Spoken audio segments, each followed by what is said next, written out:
Сәлеметсің бе, құрметті 4-ші сынып оқушысы. Сеніммен бірге шәкірт онлайн мектебі және де мен Салтанат Әділжанқызы. Енді біз сендермен математика пәнінен неше түрлі есептер шығарып, білмеген тапсырмаларыңды сұрап, оған жауап алып, сондай жаңа танымдық пайдалы ақпараттармен бөлісетін боламыз. Сабағымызды бастамас бұрын мен саған жарайсың деп айтқым келеді. Неге? Себебі сен онлайн оқу, яғни заман талабына сай, қашықтықтан оқуға көшіп жатырсың. Қадамың құтты болсын. Ең бірінші сабақты бастамас бұрын кітабыңды, дәптеріңді, барлық құрал жабдықтарын дайындап, сабаққа кірісейік. Тамаша. Ал енді бүгінгі біздің тақырыбымыз қос теңсіздіктер деп аталады. Бірінші тапсырмаға үңіле ғой. Бірінші тапсырма арқылы бүгінгі біздің сабағымыз қандай тақырыпта өрбейтінін білетін боласың. Ал кәнекей, бірінші тапсырмада не айтылған? Мына өрнектерді орындау арқылы мәнін тапқаннан кейін астындағы сандардың астына әріптерді жазу керек. Сол кезде бізге мына ғарыш кеңістігін зерттейтін, ондағы нысандарды, жұлдыздарды және галактикаларда болатын өзгерістерді зерттейтін ғылымның аты шығады.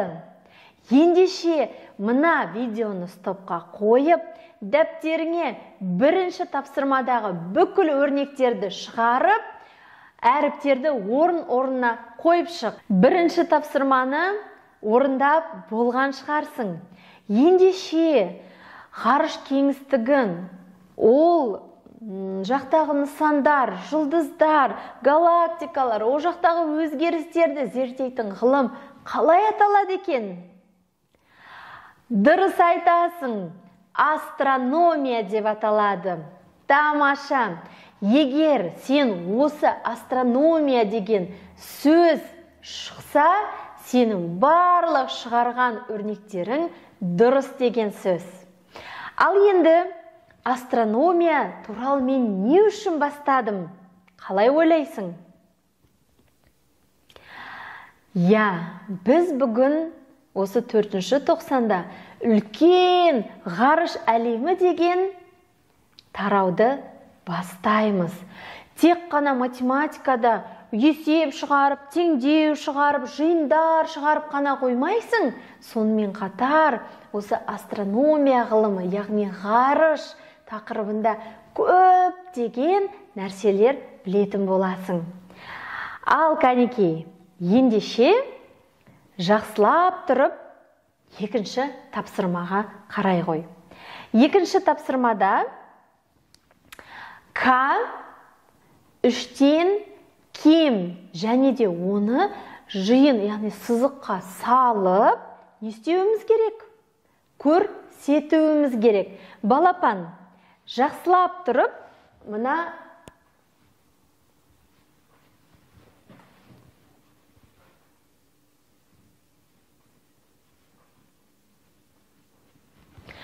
ал енді қарай ғой. К 3-тен кем дейді. Яғни, ол 3 болуы мүмкін ба? Мүмкін емес. Яғни, 2 болуы мүмкін, 1 болуы мүмкін, және 0 болуы мүмкін. Сонда, қандай сандар? 0, 1, 2. Міне, жиынымыз осы.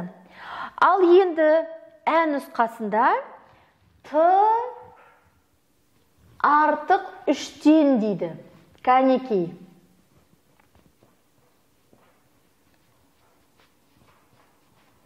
Ал енді қарай ғой. Егер 3-тен артық болса, 3 деген сан кіре ме? Жоқ, 3 пен 3 тең. Ол кірмейді. Яғни мен 3-тен артық қандай саннан бастаймын? 4-тен бастаймын. 4-тен 5, 6 деп кете береді. Жиынға 4, 5, 6 деймізді көп нүкте қоя салсақ болады. Яғни 3-тен жоғары барлық сандар кіреді екен. Ал енді келесі 3-ші тапсырмаға көшейік. Балалар жердің моделін шар түрінде жасады. Бұл модельді өлшеген кезде шар 3 килограммдық кіртастан ауыр, бірақ дәл осындай 2 кіртастан жеңіл болып шықты. Шардың массасын X деп белгілеп, теңсіздіктер жаз дейді. Ал кәнекей, онда екеуміз бірге шығарайық. Осы есепті шығару үшін теңсіздік құрастырайық. Бірінші, жердің моделін X деп алайық. Ол 3-тен артық болды. Ал 6-дан кем болды. Енді осы 2 теңсіздікті бір теңсіздікке айландырып, не істеуіміз керек? Қос теңсіздік жасауымыз керек. X, міне, X ортақ. 3-тен артық, бірақ 6-дан кем. Көрдің бе? Ал енді осыны жиынға салып көрейік. Кәнеке, жақсылап назар аудара ғой. Сен де менімен бірге әдемілеп дәптеріңе сызып отыр. 3-тен артық болды. Яғни 3-тен қандай сан? 3-ке міне, мынандай дөңгелекше қоямыз. Ол боялмайды, себебі 3-тің өзі кірмейді. 3-тен артық барлық сандар, мына жерде. Бірақ 6-дан кем дейді. Яғни 6-да кірмейді, 6-дан кем сандар. Ал енді мұқият қарай ғой. Енді осы мына қиылысқан жері болуы мүмкін сандар. Яғни X-тің мәні 4-ке тең болуы мүмкін, немесе 5-ке тең болуы мүмкін. Міне. Ал енді мен әрі қарай сен осы тапсырманы түсіндің бе, түсінбедің бе, соны әрі қарай 4-ші тапсырмада тексеретін боламын. Бірақ сол 4-ші тапсырманың мен біреуін тағы да осылай талдап берейін. Содан кейін қалғанын өзің шығаратын боласың. Келістік па? 4-ші тапсырманың біріншісін қараймыз. Т белгісізі 4-тен артық дейді, бірақ 9-дан кем. Ал кәнекей, қос теңсіздік жазамыз.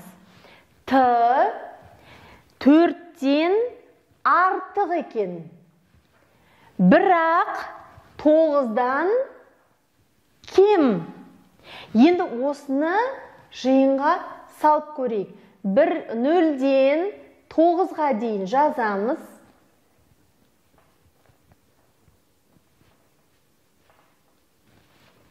Ал кәнекей, 4-тен артық. 4-тің өзі кірмейді. 4-тен артық барлық сандар, яғни 5-тен жоғары. Ал енді 9-дан кем дейді. 9 кірмейді. 9-дан кіші сандар. Ал енді мұқият қарай ғой. 4-тің өзі кірмейді, себебі 4 пен 4 ол тең. Сондықтан 5-тен бастап 8-ге дейін. Сонда Т-ның мәні 5, 6, 7 және 8 болуы мүмкін. Міне, бұл тапсырманы әрі қарай өзің үшеуін шығарып, тура мен сияқты, егер түсінбей жатсаң, осы видеоны қайтадан басынан бастап айландырып, менің шығарғанымды тағы бір рет көрсең болады. Ал кәнеке видеоны стопқа қойып, осы тапсырманы дәптеріңе әдемілеп қатесіз шығара қой. Ал кәнеке тамаша. Бұл қос теңсіздіктерді шығару болуы мүмкін мәндерді табуды сен үйреніп алдың деп ойлаймын. Ал енді көп кідірмей келесі тапсырмаға өтейік. Келесі тапсырмамыз бізде шығармашылық жұмыс. Оның ішінде міне күрделі теңдеу шығару. Мен сенімен бірге біреуін шығарам, бірақ мәнін айтпаймын. Ал мәнін өзің шығаратын боласың. Кеттік. Енді міне күрделі теңдеудің оң жағы, сол жағы. Біз қазір қай жағын шығара аламыз? Әрине, мына оң жағын шығара аламыз. Сол жағын тура осылай жазып, 30.816 бөлу x тең, ал 321-ді 3-ке көбейте қой. 3 бірім 3, 3 екім 6, 3 үшім 9. Тамаша. Ал енді, міне, мынау бөлінді. Бөліндінің компоненттерін еске түсіреміз. Бөлінгіш, бөліндінің мәні. Ал енді, бөлгішті біз табу үшін не істеуші едік, есіңе түсір. Бөлінгішті бөліндінің мәніне бөлеміз. Ал кәнеке x тең 30.816 бөлу 963. X тең 30.816-ны 963-ке баған түрінде бөліп ал. Ал мәні неше шықты? Мәні 32 шықты. Егер сенің шығарған мәнің менікімен сәйкес келмей жатқан болса, онда мына қосымша параққа тағы да бір рет есептеп шығарып жібер. Немесе мына шыққан санды, яғни бөлінгішті, мына бөліндінің мәніне көбейт. Мына бөлгіштің мәні шыға мекен, шықпай мекен, соны бір тексере қой. Енді мына x-тің мәнін орнына қоямыз да, қайтадан тексеріп жазамыз.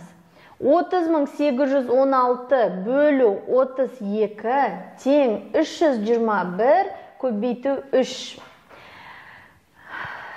Бірінші бөліп аласың, мәнін жазасың, көбейтіп алып, мәнін жазасың. Егер мына соңындағы екі сан бірдей болып, сәйкес болып, тең болып жатса, онда сенің мына шығарған теңдеуіңнің барлығы дұрыс деген сөз. Ал кәнеке видеоны стопқа қойып, екінші теңдеуді шығара қой. 9-шы тапсырмада әріпті өрнектерді салыстыру керек. Бірінші бағанын көрсетейін. Т көбейтілген 0 деген өрнекті Т көбейту 1 деген өрнекпен салыстыру керек. Кез келген санды 0-ге көбейтсек не шығады?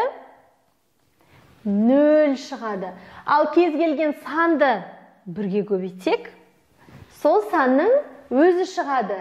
Яғни санның өзі артық.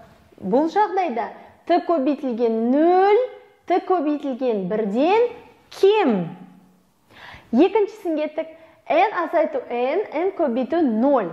N-нан, яғни саннан сол санның өзін алып тастасақ, не шығушы еді? Әрине, 0 шығады. Тура осылай, N-ді 0-ге көбейтсек те, 0 шығады. Енді 0 мен 0 бір-біріне қалай? Тең. Мына жерде V деген сан, ал мына жерде К азайту К. Кез келген саннан, кез келген санды өзін азайтса, ол 0 шығатыны белгілі. Дұрыс па? Яғни, V артық болуы мүмкін, немесе егер 0 болған жағдайда, ол тең болуы мүмкін. Міне, біз 9-шы тапсырманың 1-ші бағанын орындадық. Ал енді сен әр қарай 2-ші, 3-ші бағанын дәптеріңе шығарып, маған жібере ғой. Міне, бүгін біздің 1-ші сабағымыз аяқталды. Ал үйге тапсырма ретінде 5-ші және 6-ші тапсырманы ала ғой. 5-ші, 6-ші тапсырманы дәптеріңе орындап, суретке түсіріп, аты жөніңді жазып, маған чатқа жібер. Мен тексеріп, саған кері байланыс беретін боламын. Бүгінгі сабақта сонымен не үйрендік, соны бір қорытындылап жіберейік. Ең бірінші, біз ғарышты зерттейтін ғылым, ол астрономия екенін білдік. Екінші, екі жиыннан, екі жай теңсіздіктен қос теңсіздік жасауды үйрендік. Сонымен қатар біз әріпті өрнектерді салыстыру, теңдеулер шығару деген тапсырмаларды орындадық. Ал екінші сабақта кездескенше.